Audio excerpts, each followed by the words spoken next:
Hello po! Ako si Josel, aka Mami J, ang rakiterang ina nyo. Uy! Wag yun! At tinanghali na nga ako ng gising guys. Naalala ko ngang may client nga pala ako ng gel polish ngayong araw. Kailangan ko na palang tumayo guys. Ang sarap pa sana magbaloktot sa kumot at humiga-higa muna. Kaya lang naisip ko, kailangan ko nga palang kumita ng kwarta. Sayang din at pambili din ng ulam. Hala, sige Inday, tumayo ka na at huwag ka na munang mag-cellphone.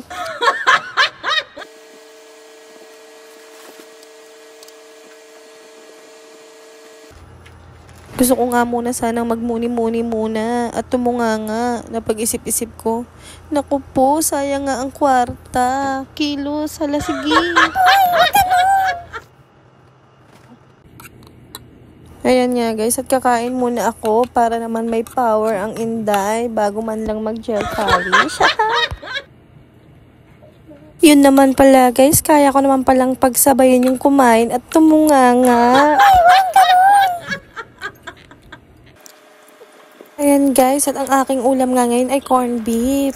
Wow! Ayan guys, pinapaspasan ko na ang pagkain bago pa talaga ako matunganga ng tuluyan. Uy, wag yun! Walang ganun!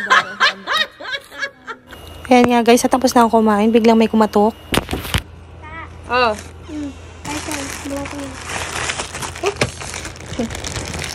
May dumating nga akong parcel guys. Tara samahan niyo ako at bubuksan ko muna habang wala pa ang aking client.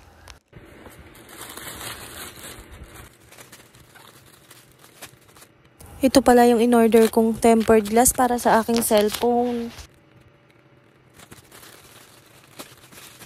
Sabay na rin palang dumating guys yung panghilod para sa aking mga aso at pusa. Wow! At yung in-order kong golden spoon. Wow! Wag yun! Hindi kaya yamanin ko! Ayan nga guys, at magpe-prepare na rin ako ng gagamitin ko sa pag-gel polish. At dumating na nga ang aking client guys. Medyo nagbago ang kanyang isip dahil gusto niya daw ng medyo humaba ang kanyang kuko. Kaya ginawan ko na lang siya ng nail extension. Simpleng nail extension nga lang pala guys, kaya single color lang ang gagamitin natin ngayon. At gustong gusto niya nga ng dark na color ng red. Dito ko nga lang pala siya sa bahay guys ginawa ng nail extension kasi madumi nga sa aking shop ngayon at maalikabok. At ayan na nga guys, ang aking natapos. Diba? Napakaganda. Kasing ganda ng aking client for today's video. Wow!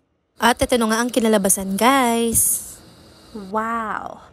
Thank you, be! Sa ulitin, hanggang dito na lamang po guys ang aking video. Maraming salamat sa lahat na nanonood.